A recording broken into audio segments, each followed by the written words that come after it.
वट सावित्री व्रत कथा। नमस्कार दोस्तों, आज हम आपको वट सावित्री व्रत पर सुनी जाने वाली सत्यवान और सावित्री की कथा सुनाने जा रहे हैं। एक समय की बात है, प्रसिद्ध तत्वज्ञानी अश्वपति भद्र देश के राजा थे। उनकी कोई संतान नहीं थी। इसके लिए उन्होंने 18 वर्ष तक कठोर तपस्या की, जिसके फलस्वरूप उन्हें एक तेजस्वी कन्या की प्राप्ति हुई। कन्या का नाम सावित्री रखा गया।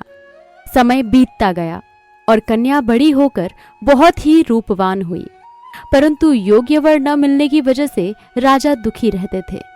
एक दिन राजा ने कन्या को खुद वर खोजने के लिए भेजा। पिता की बात मानकर सावित्री मंत्रियों के साथ यात्रा पर निकल गई।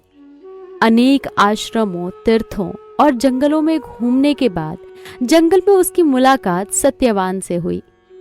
सावित्री ने घुमसेन के पुत्र सत्यवान को पति रूप में स्वीकार कर लिया।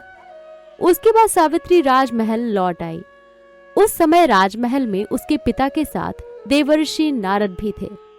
राजा अश्वपति ने सावित्री से उसकी यात्रा का समाचार पूछा। सावित्री बोली, पिताजी, तपोवन में अपने माता पिता के साथ निवास कर रहे सत्यवान मेरे लिए योग्य हैं। मैंने मन से उन्हें अपना पति चुना है। सावित्री की बात सुनकर ऋषि नारद जी चिंतित हो गए। उन्होंने राजा अश्वपति से कहा, हे राजन, ये सावित्री से बहुत बड़ी भूल हो गई है। राजा अश्वपति ने कहा, हे देवर्षि नारद, सावित्री से ऐसी कौन सी गलती हो गई है?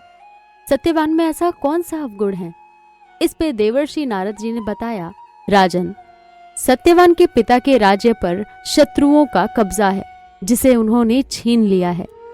सत्यवान के माता पिता अंधे हैं। अब वे वन में तपस्वी की भांति जीवन बिता रहे हैं और सबसे बड़ी विडंबना ये है कि 12 वर्ष की आयु में उसके पास सिर्फ 1 वर्ष की आयु बची है। देवर्षि नारद की बात सुनकर राजा अश्वपति चिंतित हो गए और उन्होंने सावित्री को बहुत बेटी, तुम किसी दूसरे उत्तम गुणों वाले पुरुष को पति के रूप में चयन कर लो। पिताजी, एक पतिव्रता स्त्री अपने जीवन काल में सिर्फ एक ही पति का वरण करती है, इसलिए अब चाहे जो भी हो, अब मैं किसी दूसरे पुरुष को अपने पति के रूप में स्वीकार नहीं कर सकती। सावित्री अपने धर्म से नहीं डिगी और उसकी जिद के आगे पिता को विवश होना पड़ा। कुछ समय पश्चात सावित्री का विवाह सत्यवान के साथ पूरे विधि विधान से संपन्न करा दिया गया। सत्यवान बड़े गुणवान, धर्मात्मा और बलवान थे। वे अपने माता पिता का पूरा ख्याल रखते थे। सावित्री राजमहल छोड़कर जंगल की कुटिया में आ गई थी और अपने अंधे सास ससुर की सेवा करती रहती थी। जैसे जैसे समय बीतता जा रहा था, सावित्री के मन में भय बढ़ता जा रहा था। नारद जी के बताए अनुसार अब उसके पति की आयु में सिर्फ 4 दिन बचे थे।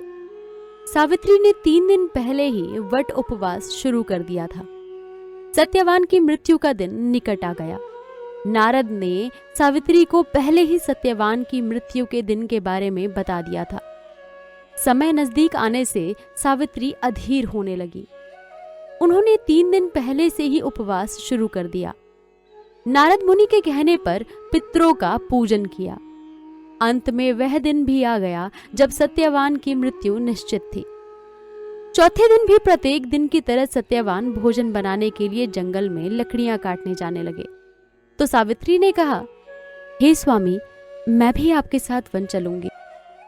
सत्यवान के मना करने पर सावित्री अपने सास ससुर की आज्ञा लेकर पति के साथ जंगल में चली गई। सत्यवान के महाप्रयाण का दिन था। सत्यवान लकड़ी काटने पेड़ पर चढ़े, लेकिन कुछ ही समय पश्चात सत्यवान के सिर में चक्कर आने लगे और असहनीय पीड़ा होने लगी। वे पेड़ से उतर गए। सावित्री समझ गई कि उसके पति का अंतिम समय आ गया है। सावित्री ने पति का सिर अपनी गोद में रखकर उसे सहलाने लगी। लेटने पर सत्यवान बेहोश हो गए।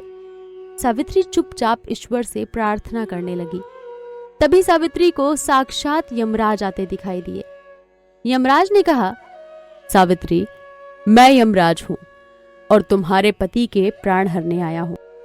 सावित्री बोली, हे देव, सांसारिक प्राणियों के प्राण हरने तो आपके दूत आते हैं, आज आपको स्वयं आना पड़ा, इसका क्या कारण है? यमराज ने कहा, हे देवी, सत्यवान बड़े ही धर्मात्मा तथा गुणवान हैं। इन्हें सामान्य सांसारिक प्राणियों की श्रेणी में नहीं गिना जा सकता, इसलिए इन्हें मैं स्वयं लेने आया हूं। ऐसा कहकर यमराज सत्यवान के प्राण लेकर यमलोक जाने लगे। सावित्री भी यमराज के पीछे पीछे जाने लगी। सावित्री को पीछे आता देख यमराज बोले, सावित्री, तुम मेरे पीछे पीछे कहाँ आ रही हो? सावित्री ने कहा, हे प्रभु, मेरे पति जहां जाएंगे मैं भी वहीं जाऊंगी, मेरा यही धर्म है। यमराज के बार बार मना करने के बाद भी सावित्री पीछे पीछे चलती रही। सावित्री की निष्ठा और पति परायणता को देखकर यमराज ने कहा, तुम अपने पति के प्राणों के अलावा कोई भी वरदान मांग लो।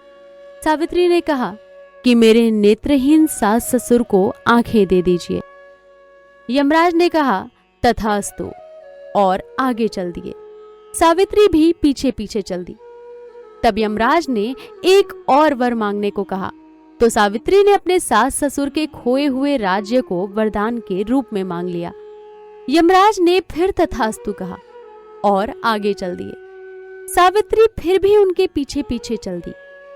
अब यमराज ने कहा, चलो एक और वरदान मांग लो। सावित्री बोली, मुझे सत्यवान के 100 यशस्वी पुत्र चाहिए। यमराज तथास्तु कहकर आगे चल दिए। सावित्री फिर भी उनके पीछे पीछे चलती रही। अब यमराज ने कहा, देखो सावित्री, मैंने तुम्हें सभी मनोवांछित वरदान दे दिए हैं, अब तुम वापस चली जाओ। सावित्री बोली, प्रभु, आपने मुझे 100 पुत्रों का वर तो दे दिया है, पर सत्यवान के बिना पुत्र कैसे संभव है? ऐसा सुनते ही यमराज उलझन में पड़ गए और बोले, सावित्री, मैं तुम्हारी पतिपरायणता से प्रसन्न हूं। मैं सत्यवान के प्राण छोड़ रहा हूं। तुम्हारी कथा युगों युगों तक सुनी जाएगी। ये कहकर यमराज ने सत्यवान के प्राण छोड़ दिए और यमलोक को चले गए। सावित्री उसी वट वृक्ष के पास आ गई जहां उसके पति का मृत शरीर पड़ा था। सत्यवान जीवित हो गए। माता पिता को दिव्य ज्योति प्राप्त हो गई और उनका राज्य भी वापस मिल गया। इस प्रकार सावित्री सत्यवान चिरकाल तक राज्य सुख भोगते रहे। दोस्तों, ये थी वट सावित्री की व्रत कथा। अतः पतिव्रता सावित्री की तरह ही अपने सास ससुर का उचित पूजन करने के साथ ही अन्य विधियों को प्रारंभ करें।